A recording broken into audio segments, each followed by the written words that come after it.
हैदराबाद में करोड़पति का घर, जहां पर जो बेटा है वो मल्टीनेशनल कंपनी में एक अच्छी पोस्ट पर तैनात है और उसकी जो नौकरी है अमेरिका में है।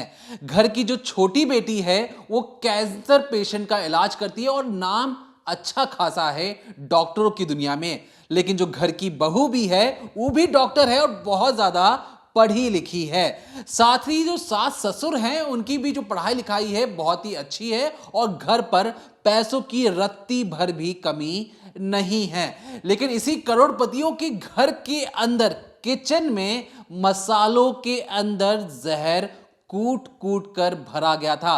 किन मसालों में? नमक में, हल्दी में, मिर्ची पाउडर में, धनिया पाउडर में, हर किसी मसाले के अंदर जहर को मिलाकर छुपा कर रखा गया था। जहर मिलाने वाला कौन है? दरअसल जहर मिलाने वाला उसी घर का दामाद है जो कि लंदन में रहता था और लंदन में रहते हुए उसने हैदराबाद के अपने ससुराल में बाकायदा किचन के अंदर जहर मिलवाया और जानबूझकर मिलाया ताकि पूरे परिवार को धीरे धीरे खत्म किया जा सके। यही नहीं, उसे जहर मिलाने से पहले 19 कातिलों को हायर किया ताकि पूरे परिवार को मौत के घाट उतारा जा सके। प्लानिंग तो कुछ इस तरीके से की गई थी कि जिस फ्लैट में, जिस घर पर लोग रह रहे थे, उसकी ऊपर वाले मकान में भी एक कातिल ठहरा था और उस कातिल का काम यह था कि जब कभी भी घर से कोई भी शख्स बाहर की ओर निकले तो सबसे पहला कॉल उसे लंदन करना है। लंदन में बैठा दामाद एक फोन घुमाता और ट्रक के जरिए किसी भी गाड़ी के माध्यम से रोड एक्सीडेंट में परिवार वालों को मारने का इसका प्लान था।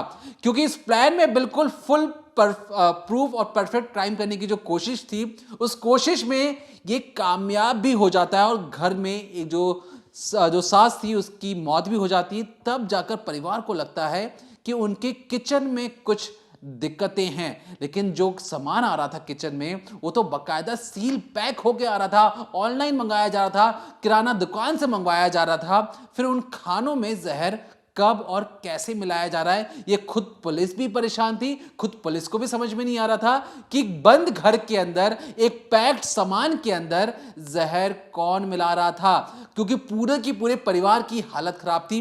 पूरे के पूरे परिवार का जो वजन था वो 10 से 15 किलो कुछ ही हफ्तों के अंदर कम हो चुका था। सोचिए, 15 किलो वेट बिना दौड़ भाग के सिर्फ बीमारी की वजह से। और उस परिवार में एक शख्स की जब जान चली जाती है तब परिवार को लगता है कि उनके घर के किचन में एक ऐसा शैतान बैठा है जो उनको बार बार जहर परोस रहा है। क्या है पर्दे के पीछे की कहानी? चलिए तफसील से जानते हैं। घर का ही एक शख्स जो विदेश में बैठा है लेकिन भारत के कोने में इस तरीके से षड्यंत्र रच रहा है कि एक एक करके पूरे परिवार का खात्मा कर दिया जाए। और इस शख्स ने ना सिर्फ बाहर से देखा, ना सिर्फ विदेश में बैठकर ये प्लानिंग कर रहा है, बल्कि इसने अपने प्यादों को हिंदुस्तान में उन हर इलाकों में एक तरीके से तैनात किया जहां से ये इस परिवार को ख़त्म कर सकता है।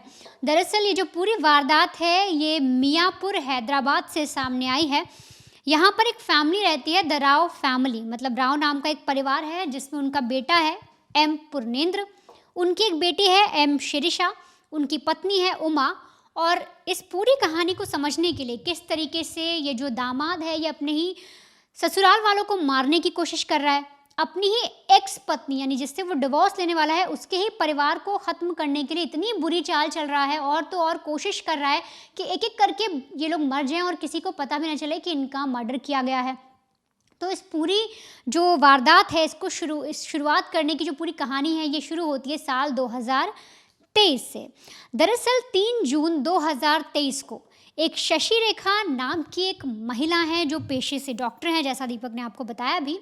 इनकी शादी होती है एम पुर्नेंद्र यानी कि जो राव फैमिली है इन्हीं के बेटे से, एम पुर्नेंद्र से। शशि रेखा उस रोज़ जिस तरीके से वो लाल साड़ी में लिपटी हुई थी, गोल्डन और रेड साड़ी, जिस तरीके से साउथ जो इंडिया है वहाँ पर आप जाइए तो ज़्यादातर कांजीवरम और इस तरीके की साड़ियाँ चलती, तो वैसे ही सोचिए उस तरीके की साड़ी में वो लिपटी हुई थी। उन्होंने ये सोचा तक नहीं था कि बहुत जल्द जिस घर में उन्होंने कदम रखा है, जहाँ पर वो लाल साड़ी पहनकर आई हैं, वो बहुत जल्द सफ़ेद लिबास में बदलने वाला है। दरअसल जब इनकी शादी होती है तो उस रोज़ बहुत सारे रिश्तेदार आए थे। तो ऐसे में जो एम पुण्यनेंद्र हैं, यानी कि या तो पुण्यनेंद्र या फिर उनकी जो बहन है, शशि माफ़ करिएगा, उनकी जो बीवी है शशिरेखा, उनकी ननद जिनका नाम है शिरीषा, वो लंदन से वापस आई थी अपने घर, क्योंकि एक फैमिली फंक्शन था, परिवार में खुशी का माहौल था, हर कोई खुश था कि घर में नई बहू आई है। तो वो अपनी बेटी के साथ वो भी आई हुई थी। अब होता दरअसल ये है कि 2 जून को जो ये परिवार है, ये फ्राइड राइस टाइप की एक चीज़ खाता है और इसके बाद परिवार में सबको लगता है कि शायद उनकी तबीयत थोड़ी ख़राब है। उस वक्त किसी को ऐसा महसूस नहीं होता कि जो तबीयत है बहुत ज़्यादा बिगड़ गई है, बहुत ज़्यादा प्रॉब्लम किसी को नहीं होती, कोई कॉम्प्लिकेशंस नहीं होते, लेकिन ऐसा ज़रूर होता है कि सबको मन ख़राब लगता है, किसी को ऐसा लगता है कि पेट भारी हो गया है, किसी को लगता है कि उसे वॉमिटिंग फील हो रही है, लेकिन फ़िलहाल सब ठीक रहते हैं। अब इतना हो जाने के बाद समय बीतता है, तारीख आती है 7 जून। अब जिस तरीके से जो रस्में निभाई जाती हैं, एक नई बहू शादी के बाद आती है, परिवार में हर तरीके से उसका स्वागत होता है, तो ठीक उसी तरीके से एक नई रसोई की जाती है उस बहू की, और उसके आधार पर 7 जून को जो पूरा खाना बनता है, उस रोज़ पूरा परिवार बैठकर इत्मीनान से अपनी नई बहू के साथ, अपने परिवार के साथ सुख चैन के साथ खाता है। लेकिन वो खाना खाने के बाद अचानक तबीयत जो है सभी की नासाज हो जाती है। कुछ लोगों को उल्टियाँ होने लगती हैं, पेट खराब हो जाता है, कुछ लोग को रैशेस पड़ जाते हैं, खुजली होने लगती हैं, उन्हें ऐसा लगता है कि जो उनका गला है वो जल रहा है, आंखें अजीब सी होने लगती हैं, लाल हो जाती हैं। अब ये सब चीज़ें देखने के बाद परिवार को लगता है कि आखिर अचानक सबको हो क्या गया, क्योंकि एक शख्स की तबीयत नहीं बिगड़ी थी, 5-6 लोगों ने खाना खाया, सब बीमार। ससुर जो थे वो बीमार हो गए, इसके अलावा जो उनकी सास थी उमा, वो बीमार है, बहू खुद बीमार है, उनका जो पति है वो भी बीमार है। तो इतने सारे लोग जब एक साथ बीमार हुए और सबको लगा कि लगातार ये हमें हो क्या रहा है, हमें एकदम से घबराहट फील हो रही है, हमारी बॉडी में हमें ऐसा लग रहा है जान नहीं बची, हाथों में जलन हो रही है, गले में जलन हो रही है, उल्टियाँ अलग आ रही हैं, तो ऐसे में सबको डर लगता है। डॉक्टर को दिखाया जाता है, डॉक्टर पहली नज़र में जब देखते हैं, सारी जाँच होती है, तो कुछ भी पता नहीं चलता। डॉक्टर्स को ये तक पता नहीं चलता कि उन्होंने क्या खाया, क्या कुछ गलत खा लिया, और जिस तरीके से सबकी तबीयत बिगड़ी, तो शायद उस वक्त सबको लगता है कि हो सकता है जो हमने खाना खाया वो हमें नुकसान कर गया, उसमें कोई चीज़ ऐसी होगी जो शायद हमें एलर्जी कर गई, या खाने में कोई ऐसी चीज़ मिल गई होगी, या कुछ एक्सेस हो गया होगा जिसकी वजह से परिवार को ये प्रॉब्लम हुई। अब यहाँ तक चीज़ें ठीक रहती हैं। अब जो लड़का था, यानी एम पुण्यनेंद्र, शशि रेखा के पति, जिनकी नई नई शादी हुई थी, तो उनका जो समय था वो अब अमेरिका जाने का हो रहा था, क्योंकि उन्होंने छुट्टियां ली थी। वो अमेरिका में एक टेकी थे, वहाँ पर एक एमएनसी में काम करते थे। तो ऐसे में जो उन्होंने शादी के लिए छुट्टियां ली थी वो ख़त्म हो रही थी। अब उनको 22 जून से फिर से अपने ऑफिस को ज्वाइन करना था, और इसी के तहत जब परिवार में चीज़ें थोड़ी थोड़ी ठीक होती हैं, हल्का फुल्का लोग बीमार रहते हैं, इसके बाद वो अपने यूएस आ जाते हैं यहाँ पर काम करने के लिए। अब जब वो काम करने 22 जून को आ जाते हैं, सोचिए 2 जून को तबीयत ख़राब हुई, 7 जून को तबीयत ख़राब हुई, फिर जब वो अमेरिका में पहुँच जाते हैं, तो अचानक उन्हें लगता है कि धीरे धीरे धीरे करके उनका जो वेट है वो गिर रहा है। मतलब मान लीजिए वो 50 किलो के हैं, तो करते करते करते वो एकदम से 10 किलो कम हो गया, फिर और कम होता जा रहा है, और उनकी तबीयत भी बिगड़ती जा रही है। अब ऐसे में उन्हें समझ नहीं आ रहा कि आखिर उनके साथ क्या हो गया। वो अपने घर को छोड़ कर आए इसलिए वेट लॉस हुआ, कुछ भी उन्हें समझ नहीं आता। उन्हें लगता है शायद घर पर वो घर का खाना खा रहे थे, इस वजह से ऐसी चीज़ें हों, लेकिन तबीयत भी कुछ खास उनकी ठीक नहीं रहती। उन्हें अक्सर उल्टी जैसा फील होता, पेट खराब रहता। जब ये सब चीज़ें होने लगी तो उन्हें थोड़ा सा डर भी लगा। अब इधर होता क्या है कि जो बेटा यहाँ पर काम कर रहा था, उसको पता लगता है कि जो माँ है, यानी कि उमा राव जिनका नाम है, जो इनकी माँ है और शशि रेखा की सास है, उनकी तबीयत थोड़ी ज़्यादा ख़राब हो गई है, बहुत ज़्यादा नासाज हो गई है। उन्हें हॉस्पिटल में एडमिट कराया जाता है, सारी जांच पड़ताल होती है, तो पता लगता है कि जो उनके लंग्स हैं ना, उनके अंदर एक तरीके से पस जम गया, और जब वो सांस ले रही हैं तो उन्हें ठीक तरीके से सांस नहीं आ रही, जिसकी वजह से उनका जो रेस्पिरेटरी सिस्टम है वो एक तरीके से फेल कर गया, यूँ समझिए वहीं पर स्टॉप लग गया है। क्योंकि जब कहते हैं लंग्स में पानी भर जाए, पस आ जाए, तो इसकी वजह से इंसान को सांस लेने में तकलीफ होती है, और ऐसे में उसकी मौत भी हो जाती है। और जिस तरीके का जहर इन्हें दिया जा रहा था, जिस तरह की चीज़ इन्हें खिलाई जा रही थी, धीरे धीरे धीरे धीरे स्लो पॉइजन करके, उससे इंसान को पैरालिसिस भी हो सकता है, और बहुत सारी बीमारियाँ हो जाती हैं, और सडन डेथ भी हो सकती थी। लेकिन जिस क्वांटिटी में इन्हें मिल रहा था, उसके आधार पर सांस जो है वो सबसे पहले बीमार पड़ती हैं। जब उन्हें सांस नहीं आती, अटैक, उनको लगातार अटैक पड़ता रहता है, और ऐसे में एक दिन उनकी मौत हो जाती है। अब परिवार में ये पहली मौत थी, इससे परिवार डर गया। अब तक जो परिवार ये सोच रहा था कि हो सकता है कुछ गलत खाने से हमें कोई एलर्जी हो गई है, अब उन सबको डर लगता है। उन्हें समझ में आता है कि कोई तो कोई साजिश रची जा रही है।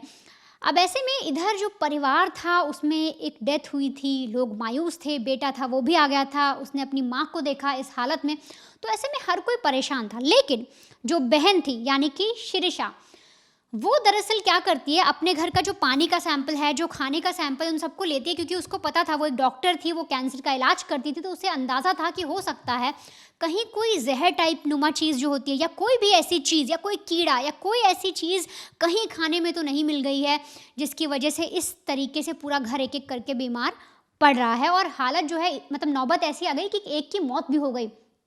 वो सारे सैंपल्स लेती है, वो लैब में भेजती है, उधर वो टेस्ट होने जाते हैं, यहाँ पर बड़े बड़े डॉक्टर्स को ढूंढा जाता है। तो ऐसे में एक डॉक्टर्स इन्हें मिलते भी हैं जो गुंटूर के आंध्र प्रदेश के थे, जिनका नाम अगर मैं आपको बताऊं, रामा थरकनाथ वेमुरी।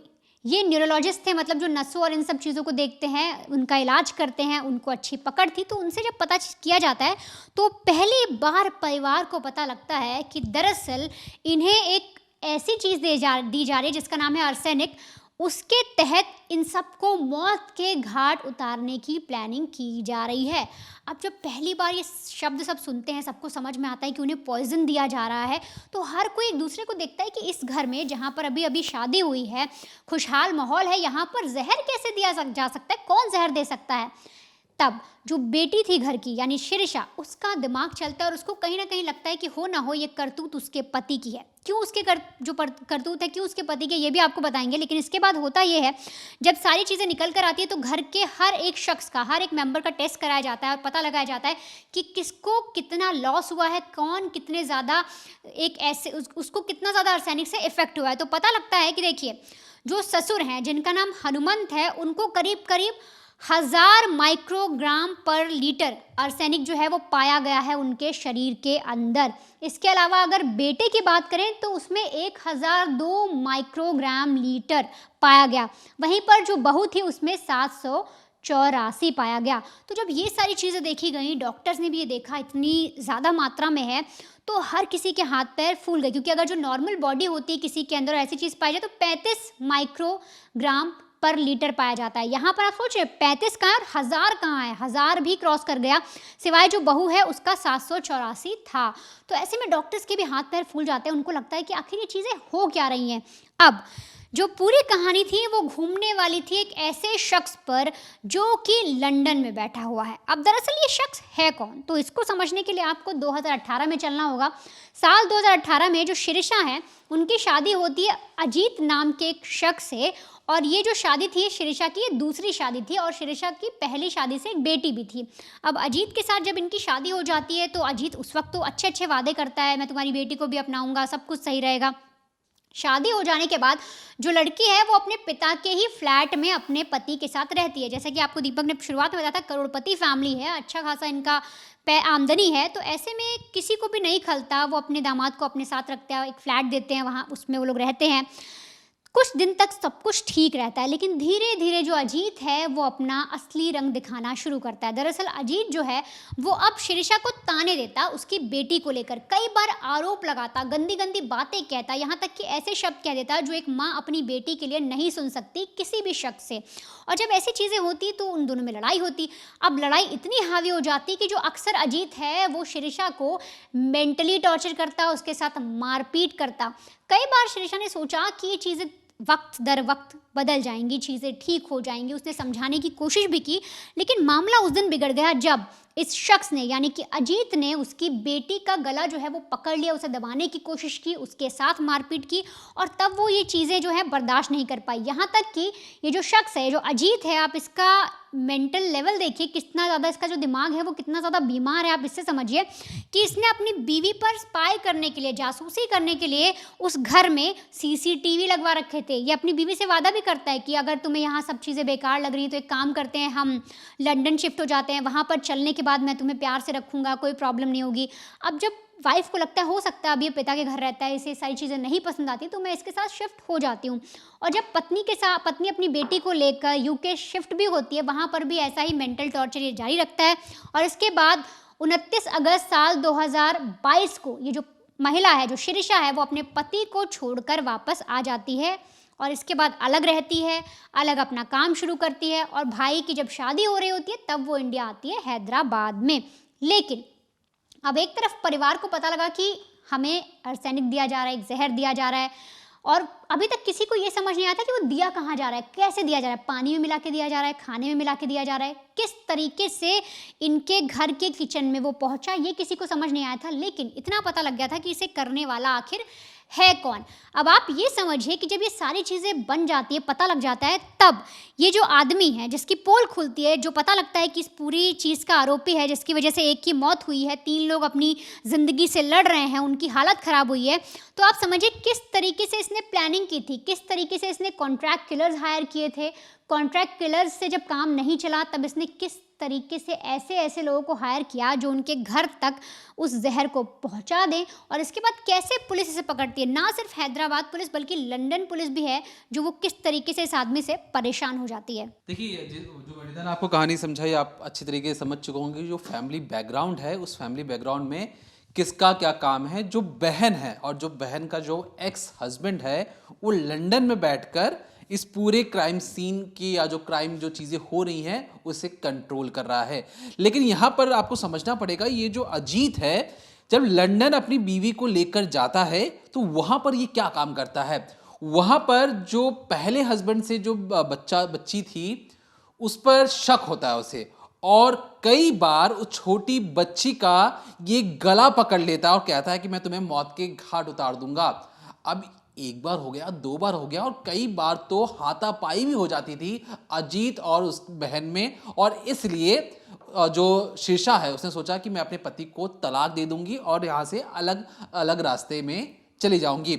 अब होता क्या है, जब मैटर कोर्ट में जाता है, लंदन की कोर्ट में, तो लंदन की कोर्ट ये कहती है कि ठीक है, देखिए आपका जो तलाक लेने का फैसला है वो तो जायज़ है और अगले आने वाले 5 सालों में आप तलाक ले भी सकती हैं। लेकिन जो शीर्षा थी उसका ये कह रहा था कि देखिए हम तो लंदन आ चुके हैं, हम इंडिया छोड़कर यहाँ पर रहना शुरू कर चुके हैं, तो मेरे पति को कम से कम मुझे फाइनेंशियल कुछ हेल्प भी करना चाहिए। अब पुलिस को और जज को ये कह रहा था कि देखिए जो तलाक लेने की बात थी वहां तक तो बात ठीक थी, लेकिन ये जो फाइनेंशियल वाला जो मैटर है इसे देखना पड़ेगा, और इतनी जल्दी ये फैसला हो जाए इतना आसान है नहीं। इसलिए हम शुरुआती तौर पर आपके तलाक वाले फैसले पर मुहर लगाते हैं कि आप तलाक ले सकते हैं, लेकिन इस अवधि में 5 साल पूरे करने के बाद ही आप तलाक ले सकते हैं। और पति अजीत को हिदायत दी जाती है कि वो अपनी बीवी के कहीं भी करीब आसपास ना भटके, मोलेस्टेशन करने की कोशिश ना करें, ना हड़काएं, ना डांटें, ना फोन पर उनसे बातचीत करें। अब इसके बाद दोनों के रास्ते अलग अलग हो जाते हैं, क्योंकि जो बहन शीर्षा थी वो एक तरीके से कैंसर का डॉक्टर थी, और कहीं ना कहीं जो शीर्षा है वो लंदन में अच्छा खासा कमा भी रही थी। अब यहाँ पर पति अजीत को लगा कि ससुराल वाले जो उसके हैं वो तो खुशी खुशी हैं, जो बीवी जो उसे भारत से लंदन आई थी, उसे मिलने आई थी, उसके साथ रह रही थी, वो भी अपनी ज़िंदगी अच्छी खासी जी रही है, तो क्यों ना मैं इनकी ज़िंदगी खराब करने में इनका मदद करूं। और एक किसी शैतान की तरह ये बिल्कुल प्लानिंग बनाना शुरू करता है। प्लान के तहत ये काम करता है। उसे लगता है कि इन सब की जो कड़ी में जो सबसे अहम है, जो उस घर का मुखिया है हनुमंत राव, जो ससुर थे, उसे लगा इस ससुर की वजह से जो बेटी है वो बहक गई है और बेटी ने उसे छोड़ दिया है। क्योंकि हनुमंत राव बार बार फोन पर ये कहते थे कि जब भी उनके घर में लड़ाई होती थी तो बार बार अपने पिता की एडवाइस पर ही उसने अजीत से तलाक लेने का फैसला लिया था, और इसलिए अजीत ने सोचा कि ससुर को ही रास्ते से हटा देते हैं। अब रास्ते से कैसे हटाया जाए, तो उसने सबसे प्लान बनाया कि कुछ शख्स को उनके आसपास घर के रखा, और जब भी हनुमंत राय कहीं बाहर निकलने की कोशिश करते तो रोड एक्सीडेंट में मारने की कोशिश की जाती। कम से कम 2 से 3 बार कोशिश की जाती है, लेकिन वो फेल हो जाता है। इसके बाद जो हनुमंत राव है उनके घर के अंदर 2 लोगों को भेजा जाता है। जिस तरीके से अभी नई नई शादी हुई थी, और जो दुल्हन है, दुल्हन का नाम मैं आपको फिर से बता दूं, शशि रेखा। शशि रेखा के रिश्तेदार बोलते हुए 2 लोग अचानक से एक रोज दोपहर के वक्त हनुमंत राव के घर पर आकर धमकते हैं और कहते हैं कि अरे जो आपके घर में जो दुल्हन है, हम उनके दूर के रिश्तेदार हैं, आपसे कुछ बातचीत करनी है। हनुमंत राय ऊपर से लेकर नीचे तक देखते हैं, उन्हें लगता है कि होंगे। अच्छा चलो अब अंदर बुला लेता हूँ, पानी पीने के लिए पूछता हूँ। तो जिस तरीके से लोग सोफे पर बैठते हैं, हनुमंत राय उनसे पूछते हैं कि अच्छा आप शशि रेखा के बारे में क्या जानते हैं। तो जो दो शख्स आए थे वो बार बार जब भी नई दुल्हन के बारे में कोई चर्चा चलती तो उसको टालने की कोशिश करते, इधर उधर की बात घुमाने की कोशिश करते। और जो दूसरा जो शख्स बैठा था, जो ससुर जी है, उन्होंने देखा कि उनके पैर पर जो जो कातिल आए थे उनके पैर पर चोट है और मरहम पट्टी की गई है। अब ये दोनों शख्स क्या बात कर रहे हैं, ये दोनों शख्स ऐसी बात कर रहे हैं कि देखिए जो आपके घर में ना चीज़ें ठीक नहीं है, वास्तु ठीक नहीं है, आपको वास्तु ठीक करवाने की ज़रूरत है। हनुमंत राव को लगा कि कहाँ तो ये दुल्हन के रिश्तेदार थे, दुल्हन के बारे में पूछो तो ये आनाकानी कर रहे हैं, क्या ये लोग सच में अच्छे हैं या नहीं है, क्योंकि कोई भी ऐसी जानकारी नहीं बता पा रहे हैं। वो सिर्फ बार बार ये कि हम दूर के रिश्तेदार हैं। तो पहली बार भरी दोपहर में उन्होंने चिल्लाना शुरू किया और चिल्लाते हुए दोनों को घर से बाहर निकलने को कहा। अब जो ये दोनों कातिल थे, मैं नाम लेके बताऊंगा कौन कौन से वो लोग थे। दोनों कातिल घबरा जाते हैं, आस पड़ोस में जो लोग थे वो बाहर आके दिखना शुरू करते हैं। तो दोनों कातिल चुपचाप उस फ्लैट से निकलकर आगे की ओर निकल जाते हैं। जब हनुमंत राव अपनी बहू से पूछते हैं कि क्या तुम किसी शख्स को जानती हो, तो बहू ने कहा नहीं ऐसे कोई रिश्तेदार है नहीं, ना ही मैं इन्हें जानती हूँ। तो हनुमंत राव को फिर से शक होता है कि चलो ठीक है, कोई इन्हें बदला लेने की फिराक में हो, और जिस तरीके से जो अजीत बार बार धमकी दे रहा था लंदन से, तो इसलिए कहीं ना कहीं हनुमंत राव को लगा कि वो उनकी जान को खतरा है। अब इसके बारे में क्या पता लगता है, दरअसल जो कातिल आए थे, कातिलों को लगभग लाख रुपए दिए गए थे और कम से कम बार बार मारने के लिए कहा भी गया था। लेकिन ये जो तरीका था कि रोड एक्सीडेंट में मार दो, तो वहाँ भीड़ भाड़ वाला इलाका था, ऐसे गाड़ी लेके आप ठोक कर आप किसी को आगे नहीं निकल सकते। फ्लैट में जब लोगों को भेजा गया तो वहाँ पर भी बात नहीं बनी, और हनुमंत राव के आसपास कई बार कई लोग मौजूद होते थे। ऐसे में कातिलों को अपना काम करना आसान लग नहीं रहा था। अब वहाँ पर लंदन में अजीत बैठे बैठे वो बेताब हो रहा था, बेतावला हो रहा था कि अरे मैं किस तरीके से बदला लूं, जो उसकी एक्स वाइफ ने उसे तलाक ले लिया है, कैसे मैं बदला लेकर अपने मन की आग को बुझा सकूं। और इसलिए वो सोचता है कि अब बहुत कर लिया मैंने, बहुत मेहनत कर ली, अब मुझे कुछ ऐसा काम करना पड़ेगा जिसके बारे में किसी को कोई जानकारी भी ना हो और आराम से मौत भी हो जाए, हत्या भी हो जाए और किसी को कानो कान कोई खबर भी ना हो। अब इसके लिए उसे लाखों रुपए खर्चा करने की जरूरत नहीं थी। उसने क्या किया, ध्यान से सुनिएगा। जनवरी 2023 में, शादी से ठीक 6 महीने पहले, वो एक तरीके से पहली बार रोड एक्सीडेंट में मारने की कोशिश करता है हनुमंत राव को। 28 मार्च को, लगभग 3 महीने के अंदर कई बार कोशिश कर चुका था, फेल हो जाता है। इसलिए 2000 रुपए फूड डिलीवरी एजेंट्स जो घर पे जो खाना लेके आते हैं, मान लीजिए मैं कंपनी का नाम नहीं लूंगा, लेकिन जो भी ऑनलाइन फूड डिलीवरी वाले जो खाना लेकर आते हैं, कहा गया 2000 रुपए एक्स्ट्रा दिए गए और उन खानों में ऊपर से जहर मिलाया गया। ऑनलाइन जो खाना आता है, उस खाना खाने के बाद इनकी हल्की सी तबीयत बिगड़ी पूरे परिवार की, लेकिन ज़्यादा कुछ हुआ नहीं।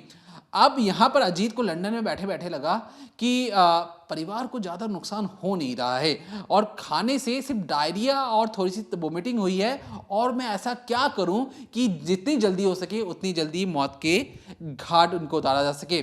इसलिए ये बाकायदा अगली बार पहले लाखों रुपए खर्चे की, बात नहीं बनी, फिर 2000 रुपए देके ऑनलाइन फूड वाला जो खाना था उसमें मिलाया।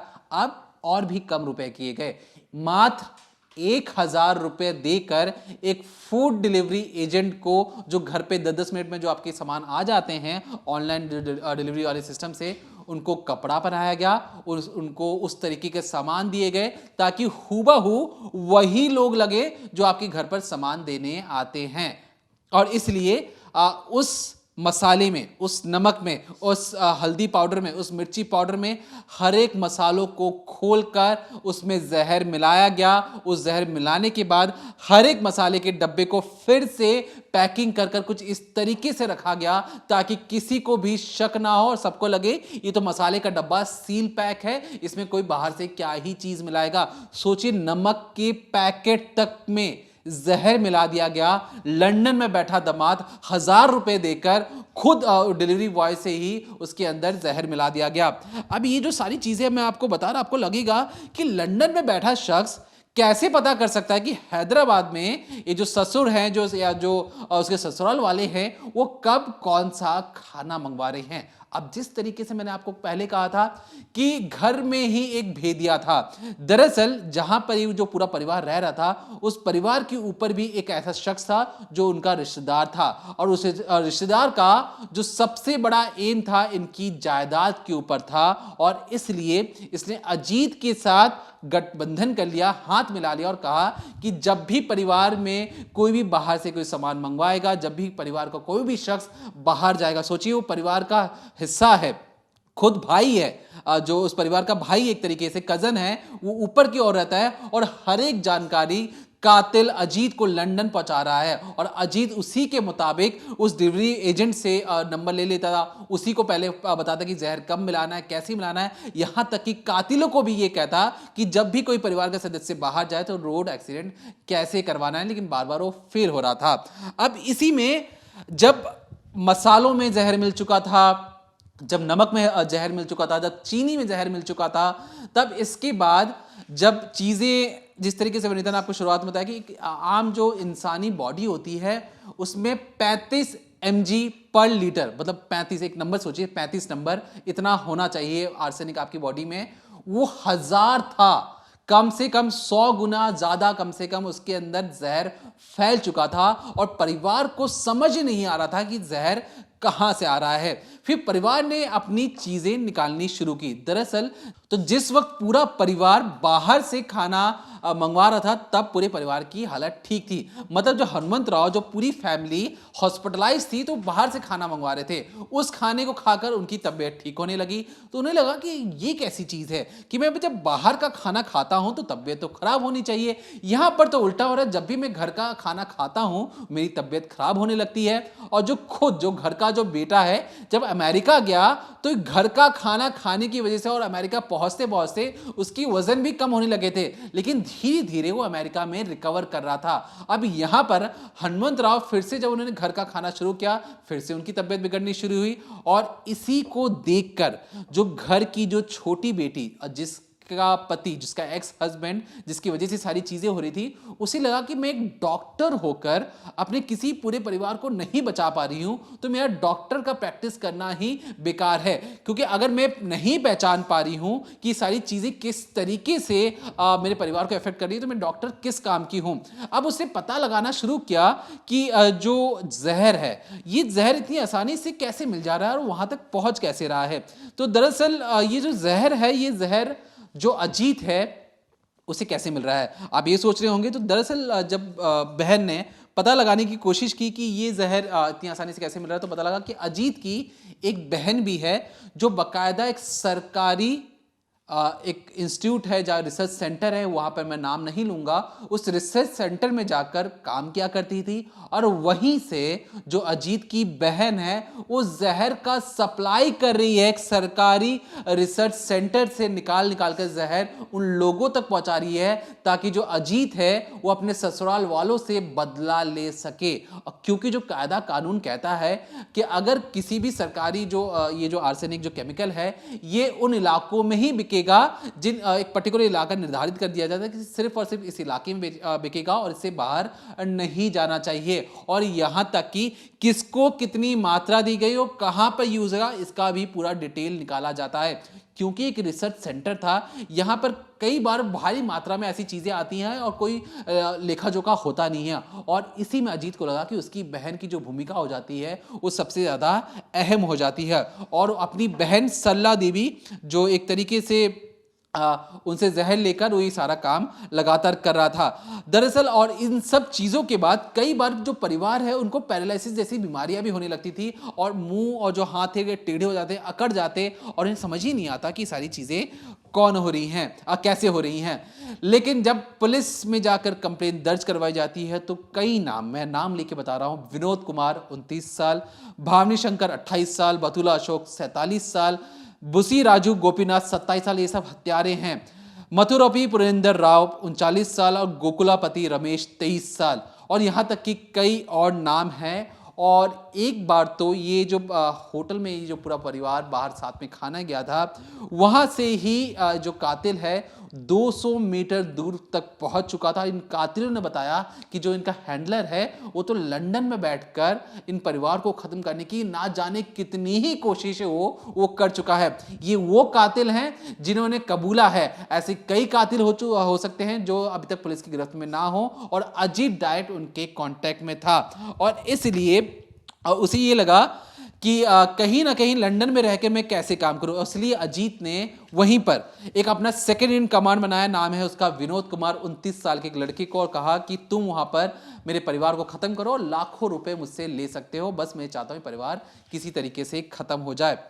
तो अब तक 42 गवाहों के आधार पर और तमाम लोगों से पूछताछ करने के बाद इन सबको हिरासत में लिया जा चुका है। लेकिन जो दामाद है वो तो लंदन में बैठा है, तो ऐसे में उसे कैसे अरेस्ट किया जा सके।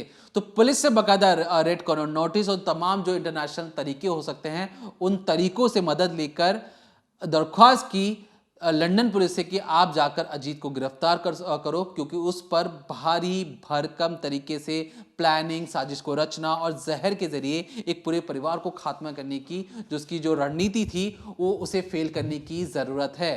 तमाम कोशिशों के बाद अजीत को लंदन में गिरफ्तार कर लिया जाता है from the input from the Hyderabad police.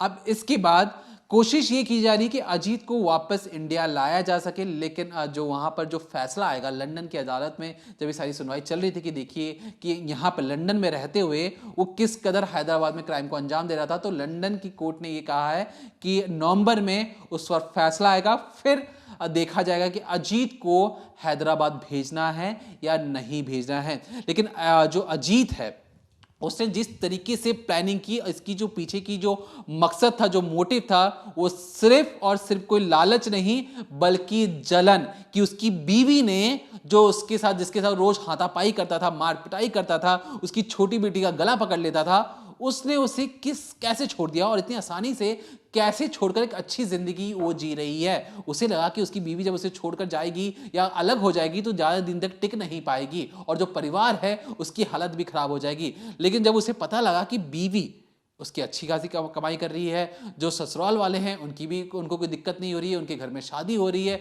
खुशी का माहौल है, और यहाँ पर जो अजीत अपने कमरे में बैठकर दिन रात रो रहा था, उसे लग रहा था कि उसकी दुनिया उजड़ चुकी है, तो सिर्फ और सिर्फ बदला ले लें और अपनी बीवी, खास तौर पे अपनी बीवी की जिंदगी को दुखमयी करने के लिए उसने पूरे ससुराल वालों को मौत के घाट उतारने का एक परफेक्ट क्राइम करने का प्लान बनाया।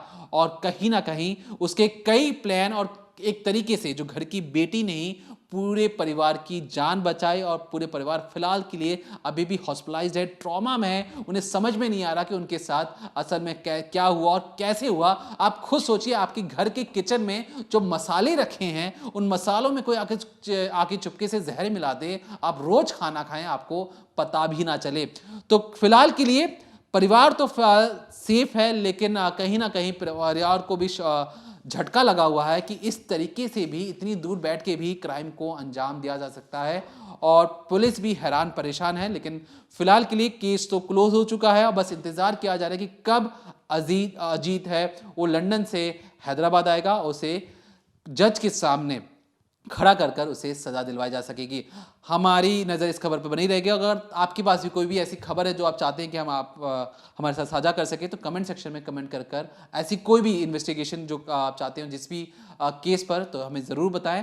तो तब तक देखते रहिए decoding crime, only on crime तक।